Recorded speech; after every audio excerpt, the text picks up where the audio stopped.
வணக்கம் நேயர்களே. இன்னைக்கு நம்ம பார்த்துட்டு இருக்கிறது துலாம் ராசி அன்பர்களுக்கு சனி வக்ரம் டாரட் பிரசன்ன பலன்களை பார்க்க போகிறோம்.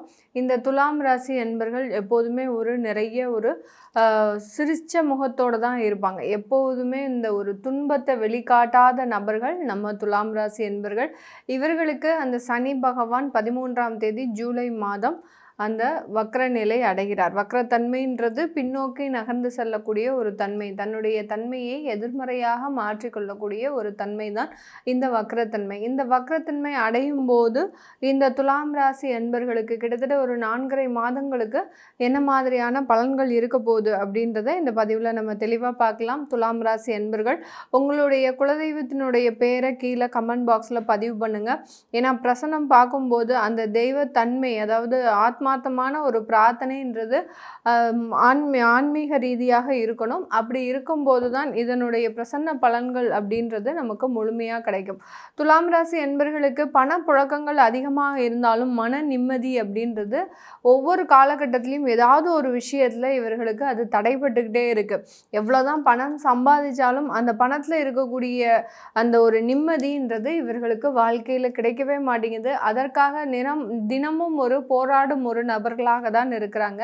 இந்த காலகட்டத்தில் இந்த 4.5 மாதங்களுக்கு 134 நாட்களுக்கு இந்த துலாம் ராசி என்பர்கள் ஒரு தனி நபராக சில விஷயங்களை செய்து முடிக்கக்கூடிய ஒரு தருணம். நீங்கள் யாரையுமே டிபெண்ட் பண்ணாமல் நீங்களே உங்களுக்கு தன்னைத்தானே ஒரு செதுக்கி கொள்ளக்கூடிய ஒரு தருணமாக தான் இருக்கும். எப்படி அப்படின்னு பார்த்தீங்கன்னா, இந்த துலாம் ராசி என்பர்கள் இது நாள் வரைக்கும் ஒருத்தரை டிபெண்ட் பண்ணி இருந்திருக்கலாம்.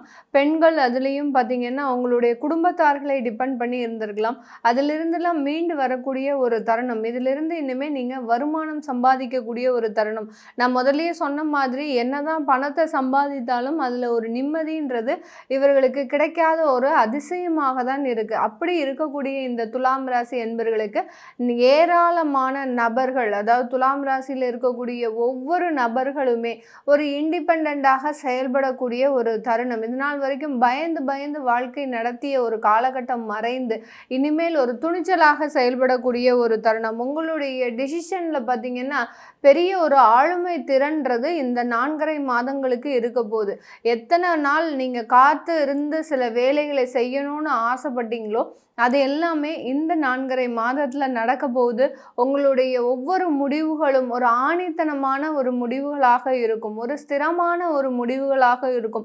இந்த இடத்துல இந்த முடிவை எடுக்கணும் அப்படின்ற ஒரு உறுதியான நிலைப்பாடுன்றது இந்த துலாம் ராசி என்பர்களுக்கு இந்த காலகட்டத்தில் எடுக்கக்கூடிய ஒரு நேரமாக தான் இருக்க போகுது. வேலை சம்பந்தமாகவும் இருக்கலாம், அது தொழில் சம்பந்தமாகவும் இருக்கலாம், இல்லை உங்களுடைய குடும்பம் சம்பந்தமாகவும் இருக்கலாம். இந்த மாதிரியான விஷயங்களில் ஒரு ஸ்திரமான ஒரு நிலைப்பாடை நீங்கள் எடுக்கக்கூடிய ஒரு தருணமாக இருக்கும். வேலை சம்பந்தப்பட்ட இடத்துல உங்களுக்கு இது நாள் வரைக்கும் இருக்கக்கூடிய அந்த சூழ்நிலைகள் தோது வராத போது இப்போ எடுக்கக்கூடிய அந்த முடிவாகப்பட்டது உங்களுக்கு ஒரு நிலைத்தன்மையை கொடுக்கக்கூடிய ஒரு தருணம்.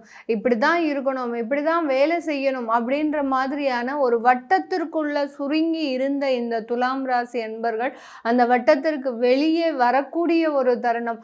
புதிதாக தொழில்களை ஆரம்பிக்கக்கூடிய ஒரு தருணம். ஒரு ஆளுமை திறன்றது உங்களிலிருந்து, உங்களுடைய அடி மனதிலிருந்து வெளிவரக்கூடிய ஒரு தருணமாக தான் இருக்க போகுது. இந்த துலாம் ராசி என்பர்களுக்கு நிறைய ஆளுமை திறன் இருந்தால் கூட அதை வெளிக்காட்டாத நபர்களாக தான் இருப்பாங்க. ஏன்னா எப்போதுமே இவர்கள் இன்னொருத்தருக்கு அடிமையாக இருந்து பழக்கப்பட்டதுனால அந்த ஆளுமை திறனை வெளிக்கொண்டு வரவே மாட்டாங்க. நம்ம அவங்களுக்கு அட்ஜஸ்ட் பண்ணி போய்க்கலாம் அப்படின்னு அந்த சூழ்நிலைகளை கருதி அவர்களினுடைய திறமைன்றது வெளியில் வரவே வராது. ஆனால் இந்த 4.5 மாதங்களுக்கு இந்த துலாம் ராசி என்பர்கள் உங்களுடைய அடி மனதில் இருக்கக்கூடிய ஆளுமை திறன், உங்களுடைய அந்த திறமைகள் எல்லாமே வெளிவரக்கூடிய ஒரு நேரமாக தான் இருக்கும். இதை நீங்கள் எப்போதுமே கண்ட்ரோல் பண்ணவே முடியாது. இந்த 4.5 மாதங்களில் நீங்களே கண்ட்ரோல் பண்ணணும்னு நினைச்சா கூட உங்களுடைய அந்த மனம் தவறி வெளியில் வரக்கூடிய ஒரு நேரமாக தான் இருக்கும். குடும்பம் ரீதியாக விவாகரத்து வழக்குகள்லாம் பெற்றிருந்த இந்த துலாம் ராசி என்பர்கள் இப்போ மீண்டும் சேர்ந்து வாழணுன்ற ஒரு ஸ்திரத்தன்மையை எடுக்கக்கூடிய ஒரு நேரம். எப்படியாவது நம்ம இந்த காலகட்டம் அவர்களோடு சேர்ந்து வாழணும் அப்படின்ற ஒரு மாதிரியான ஒரு மைண்ட் செட்டை நீங்கள் பண்ணிட்டு இதுவரைக்கும் இருந்த சம்பவங்களை எல்லாத்தையுமே மறந்து ஒரு குடும்பத்தோட ஒரு அந்யோன்யமாக ஒரு புரிதலோடு வாழணுன்ற ஒரு ஆசை இந்த துலாம் ராசி என்பர்களுக்கு இந்த சனி வக்ரமாகப்பட்டது இந்த மாதிரியான மாற்றத்தை கொடுக்க போகுது. இந்த சனி பகவான் 6ஆம் இடத்துல தான் வக்ரம் ஆகுறாரு. 6ஆம் இடத்துல வக்ரம் ஆகும்போது இந்த மாதிரியான ஒரு துணிச்சலான முடிவுகள் எடுக்கக்கூடிய ஒரு தருணமாக இருக்கும். சில பேருக்கு பார்த்தீங்கன்னா தொழில் செய்யறதுக்கு ஒண்ணுமே இருக்காது, கையில காசு இருக்காது, எந்த விதமான ஒரு மூலப்பொருட்களும் இருக்காது. ஆனா அந்த தொழில் செய்யணுன்ற வெறி மற்றும் அதிகமாகக்கூடிய ஒரு நேரம். எப்படியாவது நம்ம தொழில் செஞ்சிடணும், எப்படியாவது நம்ம இலக்கை அடைஞ்சே ஆகணும் அப்படின்ற மாதிரியான ஒரு எண்ணங்கள் எண்ணோட்டங்கள் உங்களுக்கு ஒரு தன்னிச்சையாக ஒரு தன்னம்பிக்கையோடு செயல்படக்கூடிய ஒரு நேரமாக தான் இருக்க போது இந்த துலாம் ராசி அன்பர்களுக்கு. இந்த காலம் இந்த துலாம் ராசி அன்பர்களுக்கு உங்களுடைய முன்னோர்களின் சாபம் குறையக்கூடிய ஒரு மாதமாக இருக்கும். அதாவது இது நாள் வரைக்கும் ஏதாவது ஒரு கர்மாக்கள் மூலமாக ஒரு கர்ம தோஷங்கள் மூலமாக இது நாள் வரைக்கும் அவதிப்பட்டு வந்திருப்பீங்க. இந்த நேரத்தில் இந்த 4.5 மாதத்தில் அதற்குண்டான தோஷ நிவர்த்திகள் எல்லாமே செய்யக்கூடிய ஒரு நேரம். ஏதாவது ஒரு முன்னோர்கள் சாபம் இருக்கு, இல்லை ஒரு பெண் சாபம் இருக்கு, இல்லை ஒரு குலதெய்வம் சாபம் இருக்கு, இந்த மாதிரியாக இருக்கக்கூடிய அந்த தோஷத்திலிருந்து இது நாள் வரைக்கும் அந்த தோஷத்தினால உங்களுக்கு திருமண தடைகள் இருந்திருக்கலாம், அடுத்த குழந்தை பாக்கியத்திற்கு உண்டான ஒரு தடைகள் இருந்திருக்கலாம், இல்லை வெளிநாட்டு வாய்ப்புக்கு உண்டான ஒரு தடைகள் இருந்திருக்கலாம். இந்த தடைகளை எல்லாம் நீக்குவதற்கு உண்டான நிவர்த்திகளை தோஷ நிவர்த்திகளை செய்யக்கூடிய ஒரு காலகட்டமாகவும் தான் இந்த துலாம் ராசி என்பர்களுக்கு இந்த 134 நாட்கள் இருக்க போது.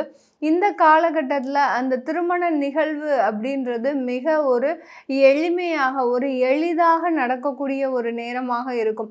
இது நாள் வரைக்கும் எடுத்த அந்த முயற்சிகள்லாம் ரொம்ப கடினமாக இருந்திருக்கும். ஏண்டா திருமணம்ன்ற ஒரு டே வருது, ஏண்டா திருமணம்ன்ற ஒரு வயது வருது அப்படின்ற மாதிரியாக ரொம்ப ஒரு விரக்தியோடு தான் இருப்பீங்க. அந்த திருமணத்தை முயற்சி செய்யும் போதே தேவையில்லாத ஒரு மனக்குழப்பங்கள், எங்கேயாவது போய் தேவையில்லாமல் மாட்டிக்க கூடாது, இதனால் நம்மளை புரிதல்களுக்கு யாருமே இருக்க மாட்டாங்களே அப்படின்ற மாதிரியாக ஒரு மனக்குழப்பங்கள் இந்த துலாம் ராசி என்பர்களுக்கு இருக்கும். இந்த சனி நிவர்த்தி கட்ட காலகட்டத்திலிருந்து அந்த சனியினுடைய வக்ர காலகட்டத்திலிருந்து அந்த திருமண முயற்சிகளில் எளிமையாக நடைபெறக்கூடிய ஒரு நேரம். எளிதாக உங்களுக்கு திருமணம் பார்க்கக்கூடிய வரன்கள் அமையும். அந்த வரன் பார்த்தோன்னே உங்களுக்கு ஒரு முக லட்சணமே பார்த்தீங்கன்னா உங்களுக்கு அது ஒரு கவரக்கூடிய ஒரு தன்மையாக இருக்கும். இவங்க தான் நமக்கு லைஃப் பார்ட்னராக செட் ஆகுவாங்க அப்படின்ற மாதிரியான ஒரு கவரும் தன்மைன்றது இந்த சனி வக்ர காலகட்டத்தில் இந்த துலாம் ராசி என்பர்களுக்கு இருக்க போது.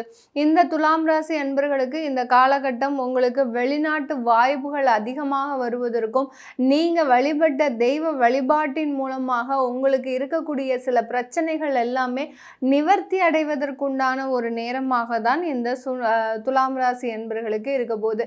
இப்போ நம்ம பார்த்துட்டு இருக்கிறது உங்களுக்கு உண்டான டேரட் பிரசன்னம் தான் பார்த்துட்டு இருக்கிறோம்.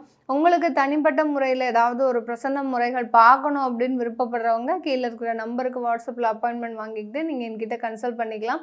உங்களுடைய குழந்தைகளுக்கு நியூமராலஜி படி பெயர் வைக்கணும், உங்களுடைய குழந்தைகளுக்கு ஜாதகம் எழுதணும் விருப்பப்படுறவங்க கீழே இருக்கிற நம்பருக்கு வாட்ஸ்அப்பில் மெசேஜ் அனுப்புனீங்கன்னா உங்களுக்கு உண்டான தகவல்கள் தெரிய வரும். உங்களிடமிருந்து விடைபெறுவது உங்கள் ஆஸ்ட்ரோ பூர்ணா. நன்றி, வணக்கம்.